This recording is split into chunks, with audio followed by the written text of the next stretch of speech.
Close your eyes and take a deep breath. Let the tensions of the day drift away like morning mist. Tonight, you are embarking on a journey through time to an era of elegance and grace. Feel your body sinking deeper into comfort with each breath. As you listen to this story, allow yourself to float gently toward peaceful sleep. There's nowhere you need to be, nothing you need to do. Just breathe, listen, and let go.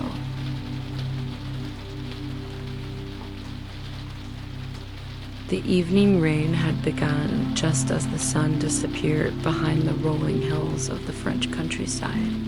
It was the autumn of 1924, and you stood on the platform of the Gare de Lyon in Paris, watching droplets dance across the gaslit cobblestones.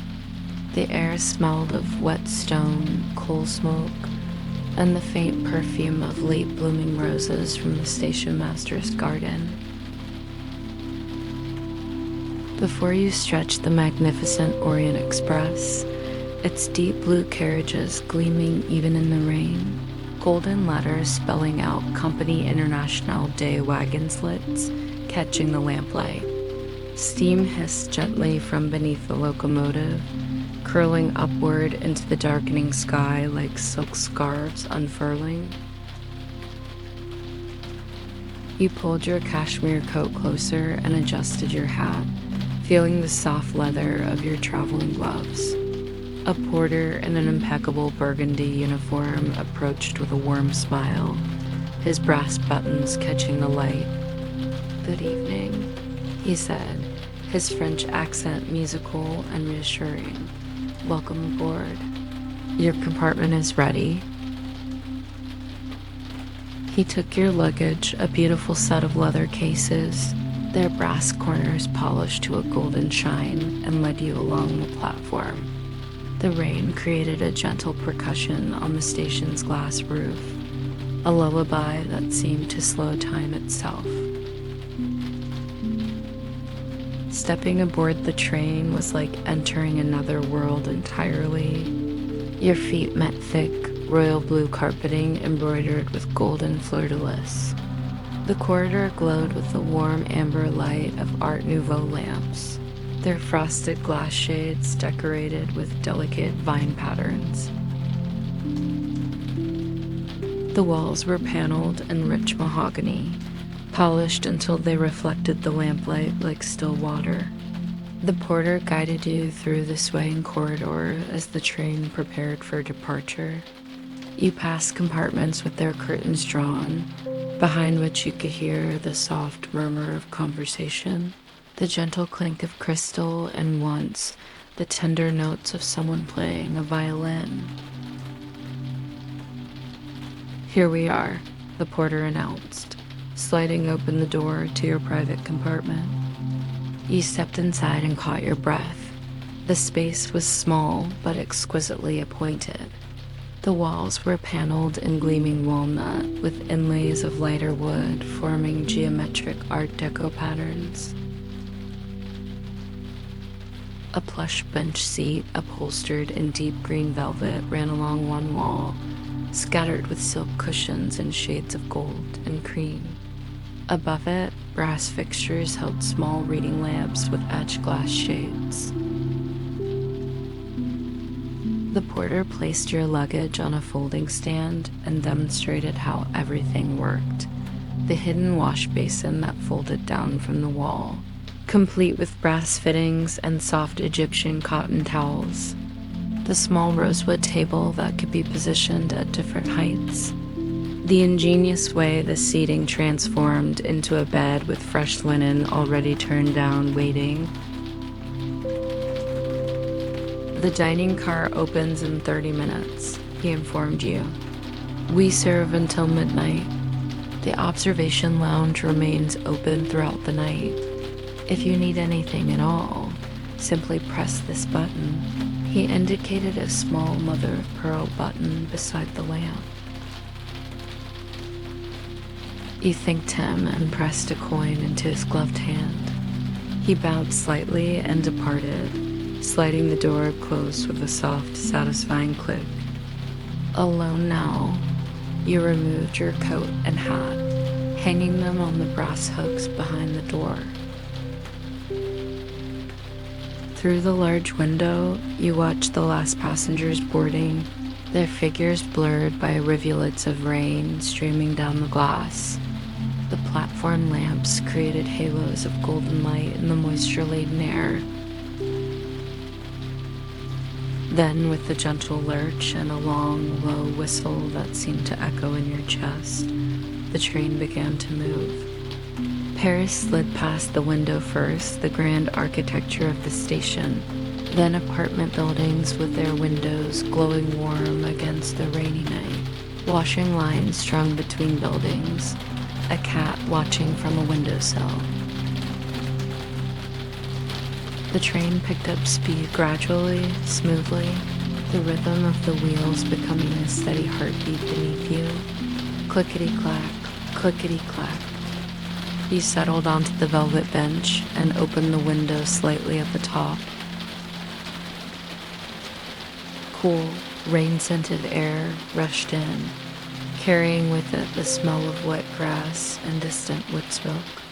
The sound of the rain merged with the sound of the wheels, creating a symphony of white noise that seemed to wash away all worries, all stress, all the sharp edges of modern life.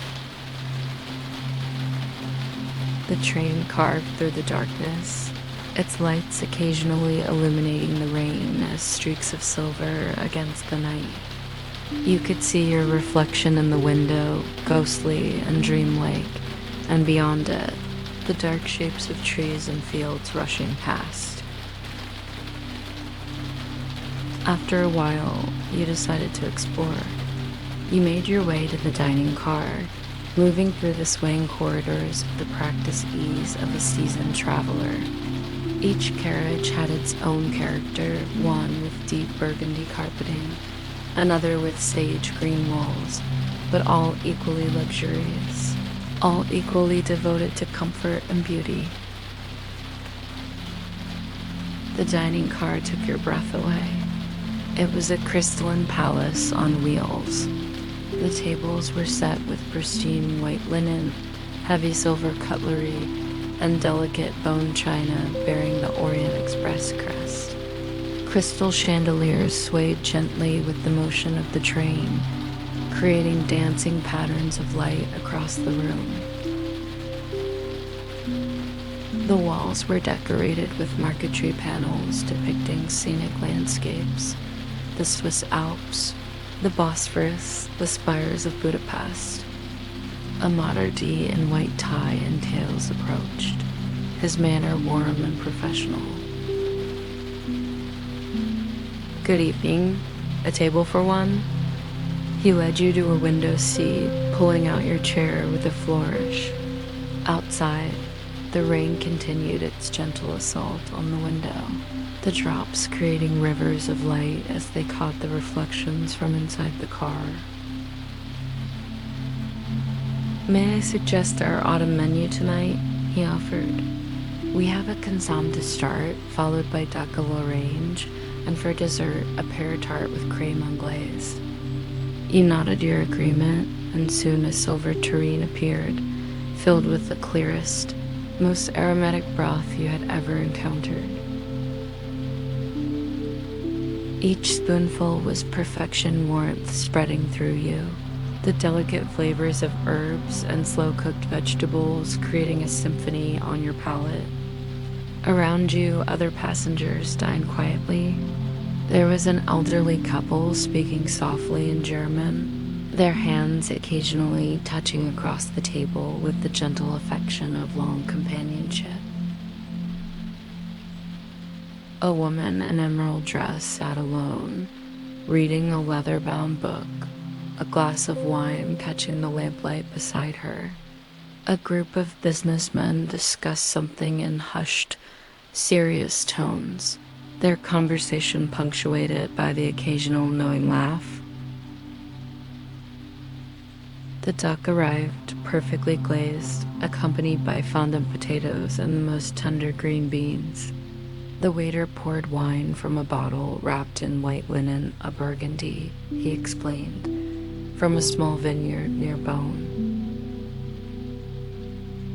The first sip was velvet on your tongue, tasting of dark fruit and autumn earth.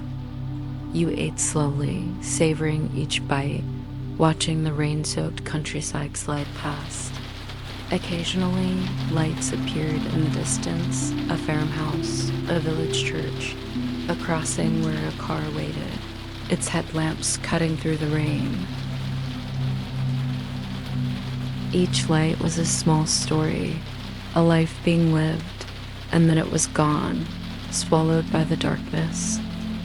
The pear tart was a work of art, the fruit arranged in overlapping slices, glazed until it shone like amber.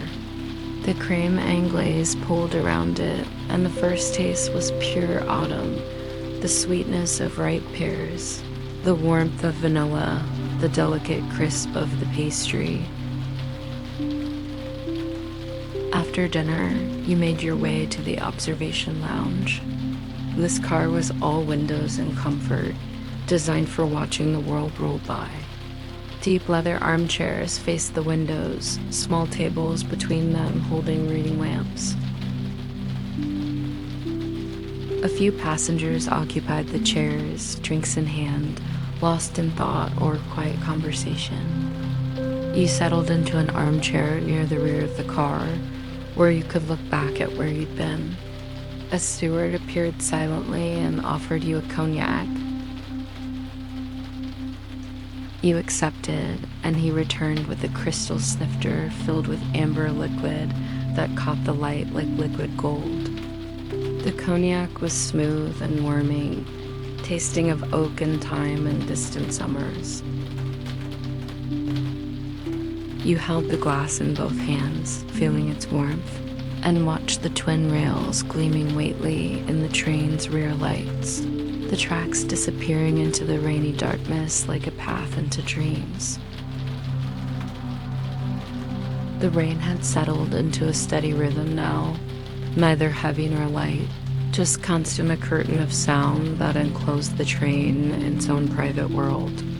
The wheels continued their meditation. Clickety-clack, clickety-clack, clickety-clack. Time seemed to slow, to stretch, to lose its urgency.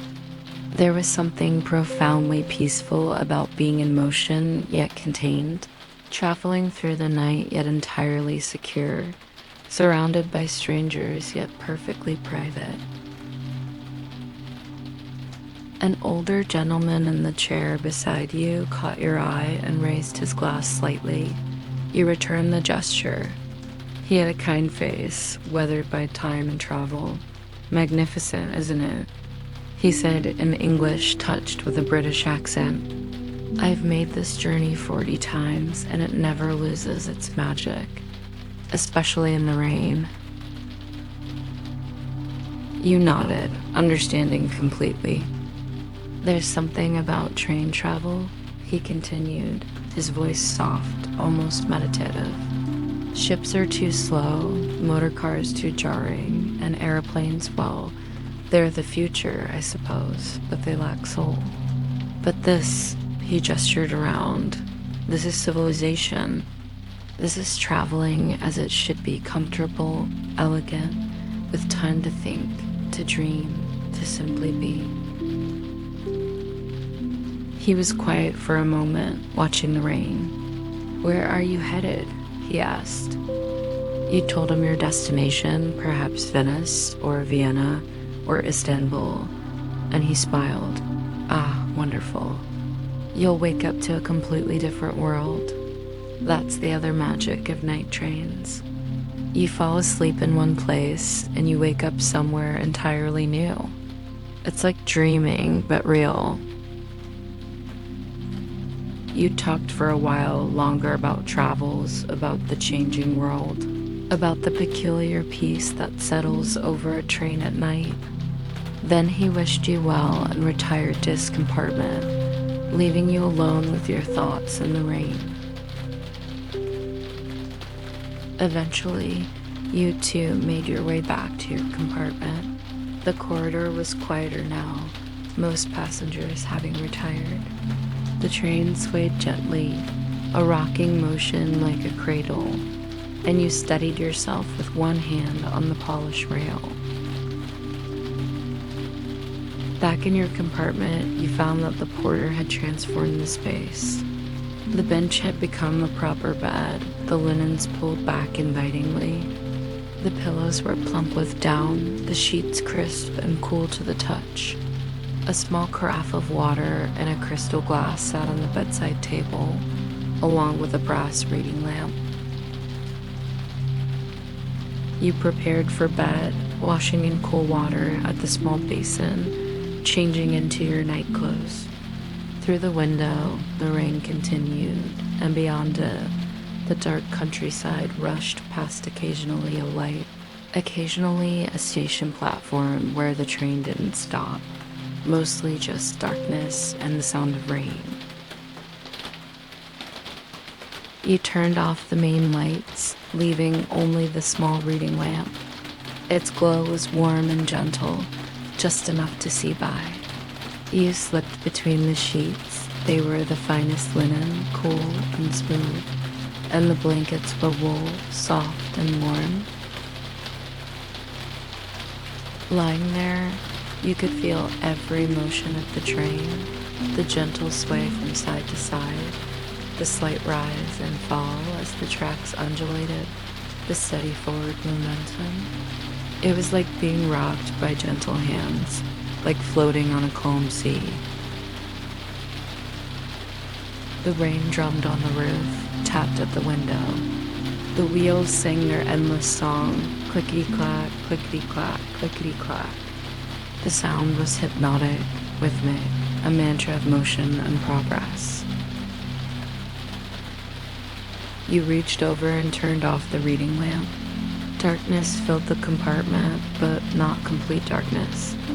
The window was a rectangle of lesser darkness, and occasionally a light would streak past, or the rain would catch the reflection of the train's own lights. The pillow was soft beneath your head. The blankets were warm around you.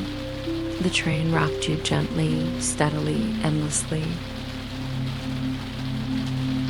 You thought about the journey ahead, about the places you would see, about the elderly gentleman's words about waking up in a different world. Your breathing slowed, matching the rhythm of the train. Your body relaxed into the bed, into the motion, into the sounds. Outside, France was sliding into Belgium, or perhaps the Swiss border was approaching, or maybe you were already descending into Italy. It didn't matter. Time had lost its meaning. There was only now, only this moment, only the rain and the rhythm and the darkness. The train carried you forward through the night, a small world of light and warmth and comfort moving through the vastness of the dark. Inside your compartment, you were safe, you were held, you were exactly where you needed to be. Your breathing deepened, your thoughts became softer, more dreamlike. The boundary between waking and sleeping began to blur, becoming as soft and gentle as the rain, as rhythmic as the wheels, as warm as the blankets that cocooned you. The last thing you were aware of was the rain, the gentle, endless rain, falling on the roof of the train, falling on the countryside, falling on rivers and forests and sleeping villages, falling like a benediction, like a lullaby, like peace itself made audible. Clickety-clack, clickety-clack, clickety-clack, and you slept.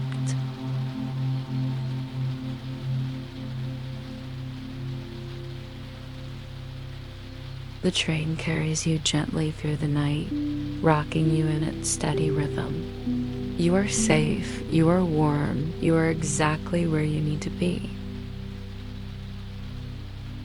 Let yourself sink deeper into sleep now, deeper into peace. The rain continues its song, the wheels continue their meditation, and you simply rest. Sleep well, dear traveler. Sleep deeply. The journey continues, and you are held safely in this moment of perfect peace. Good night.